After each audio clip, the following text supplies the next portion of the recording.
Hello everyone, Chef Jim here. Today we're gonna show a couple classic dim sum recipes, and we're gonna make America's favorite addition to Chinese cuisine, the fortune cookie. So let's get started.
Tips on how to form pot stickers. Make sure that if you're going to make a lot in bulk that you put some kind of surface down that they won't stick to.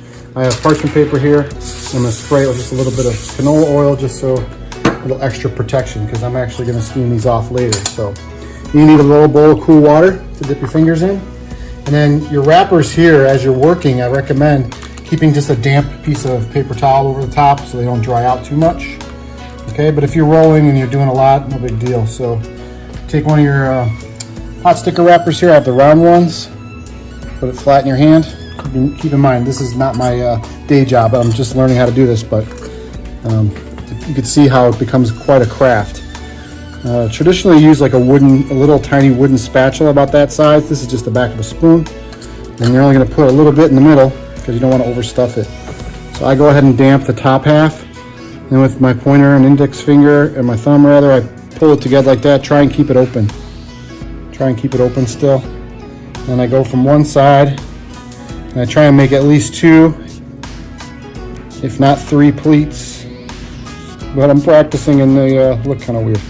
All right, be careful, they get a little sticky. And of course, while I'm recording, right? So I'm gonna pull that one back apart.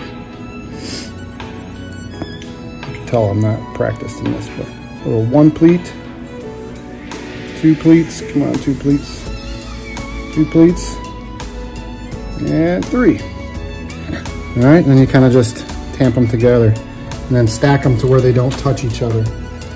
Okay, because I'm cooking these the next day, I'm gonna actually freeze them, but I'm gonna freeze them separated from each other, so get another good amount of scallop on here.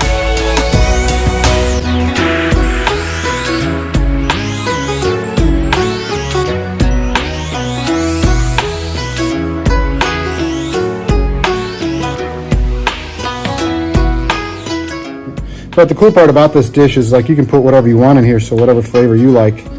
But if you find that local dim sum place that makes them and you love them, why not buy them? Anyway, look how that's pretty cool looking. So now I only have about another 50 of these to do. I think actually traditionally the whole family, like in Mexican tradition, they would do tamales as a family. Everybody would get in the kitchen and start forming them. I think this happens in Chinese culture as well. At least I've seen it in a movie. 1, 2, and 3. I will say the more you do this, the more proficient you will get.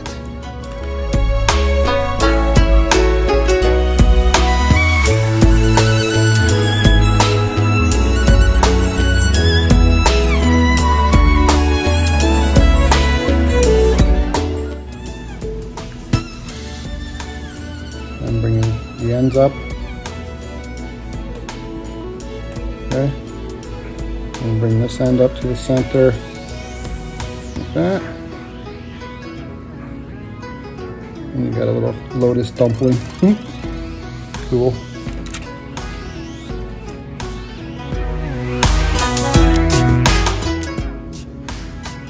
This is kind of a style they use for crab rangoon.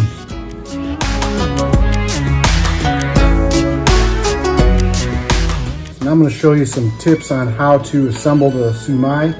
Now I have the pork and shrimp version that we are making today, but you can stuff these with all kinds of different forest meats, and it's a very traditional dim sum dish as well.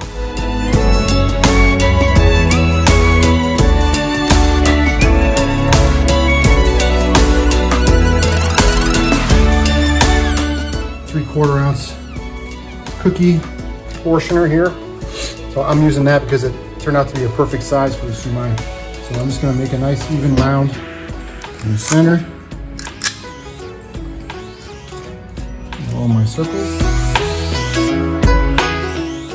Okay, now we form them. I will tell you that the recipe does say that this meat pate should be refrigerated overnight. It makes it a lot easier to work with as it kind of tightens up the cornstarch in there. So I'm just going to pick these up. All right, and then you're going to form the OK sign in your hand, and you just drop them in.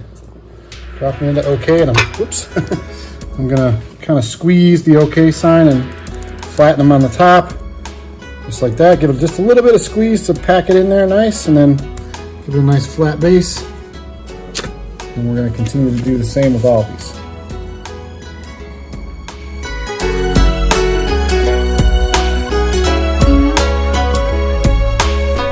These are dry, so if you put them next to each other, they shouldn't stick. If you're making them ahead of time, I recommend freezing them right away, unless you have enough room in the refrigerator to hold them for the next day to steam them. But if you're not having brunch for a while, or you're making them a day ahead, or you're doing production for a party you're going to have or something like that, they freeze really well.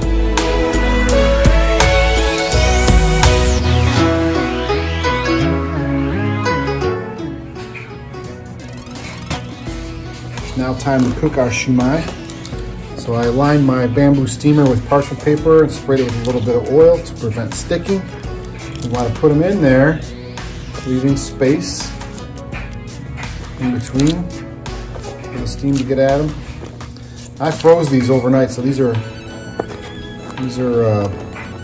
completely frozen. And we're going to put them on.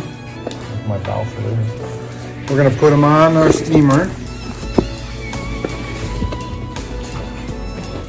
I got my wok set up here. Water's about to come to a boil. We're going to set these in. Set these in here with the water comes to a boil, and then we're going to cook them for about, what are we going to do, 10? I'm going to do 10 minutes. If they were defrosted, I'd say about 7.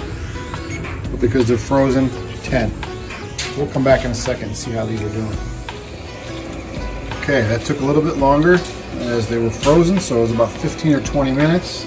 You can see our shumai are nice and steamed now. I'm going to do a little extra precaution and take my digital thermometer here and just slip it into the deepest part of the dumpling to make sure we have at least 165 degrees, because this is raw pork and we got 186. Now it's time to cook our pot stickers with scallop inside. And the reason why they call them pot stickers is because you cook them in a saute pan, and usually they get a little sticky on the bottom, so hence the name. I'm using peanut oil to stick with my authentic flavors here, and you could use canola oil if you like. So I kind of preheated the pan a little bit, just went enough to kind of coat the bottom.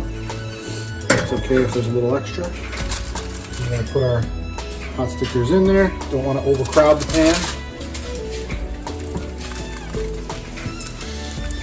So we'll just line them up so there's space in between. Get as many of these guys in here as we can. But two reasons why you don't want to overcrowd the pan is you won't get good caramelization, and they'll actually sweat instead of caramelize on the bottom, and they might stick and burn before it's time. So now we're just going to kind of wait until we get a nice golden brown on the bottom half. Then we'll flip them over and steam them.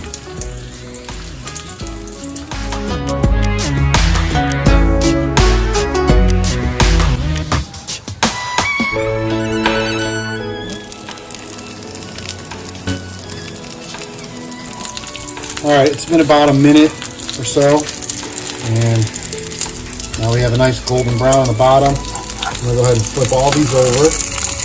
And while I'm doing this, the other ones are gonna start to brown a little bit too. We're gonna cover it with a lid. And we're gonna spray a little bit of water in there with it, and it's gonna steam and finish the cooking process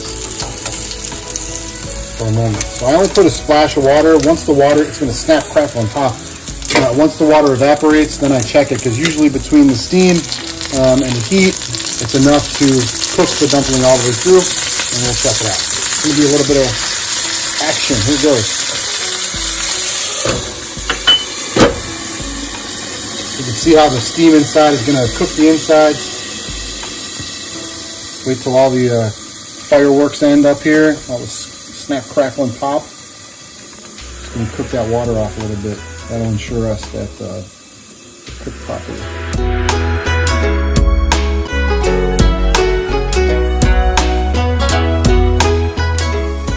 All right, so most of the water's evaporated by now, so be careful when you take the lid off. I always recommend opening it away from you, so the steam will go away to avoid any burns. Look at that. All right. Now we're going to take a look and see where we are. Look at it. Got a nice golden brown on the bottom as well. See how they're sticking to the bottom? Pot stickers. If you let them go too long, they may burn. You don't want that. That one's really stuck. I'm going to use my digital read thermometer here. We want at least 145 degrees, and this is seafood. We're at 190. We're good. Check one more. 175. All right, yeah, perfect. I'm going to turn that off. You can use the tongs or a little spatula here. Move them over to our plate. Serving.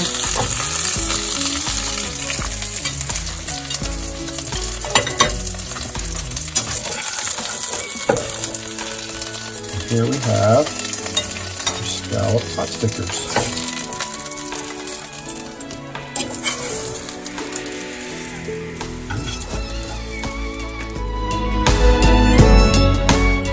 Okay, we've got our soy sesame sauce here. This is great for dipping it in, or a little drizzle on the plate here. This is crunchy Chinese chili oil. Put that on the side so if anybody wants to take a little bit with our chopsticks. A couple of scallions.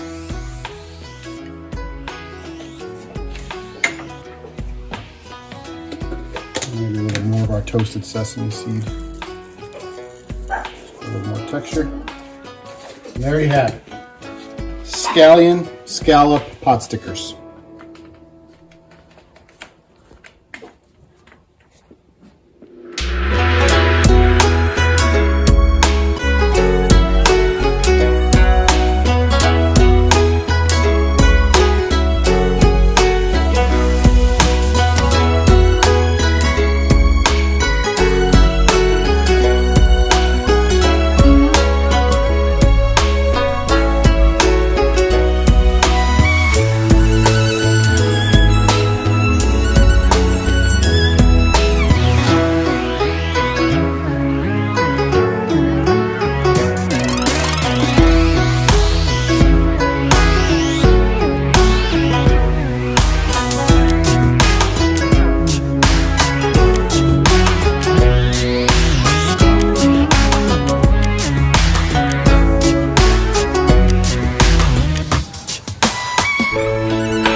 Okay, in the original video with the ingredients, I showed this spoon, which is way too big. I got this spoon now, which is closer to a teaspoon size. So you want to get your batter, don't overfill. And really cool, this is a silicone mat you can buy online or at a home goods store. These are 3-inch squares, which is exactly what we're looking for. So I'm just kind of smooth the batter out into the circle, and then we're gonna make it even in a minute, but we wanna make the edges here. And it doesn't have to be perfect as far as roundness, but the evenness of the batter is important. So you can see a little bit of a gap there, so I just wanna make sure we fill it so that it's even, all right? Then we go back and do it again. They don't really spread out too much, so you could put them close together, that's fine. But as it said in the directions, you really don't want to do more than 3 because they're really hot when they come out and you have to shape them when they're hot. So if you do more than that, they might get too brittle or cool off before you get a chance to shape them. So I've been doing 3, that's what the recipe recommended. I mean, my fingers are pretty used to heat, but they're hot. So maybe start off with 2.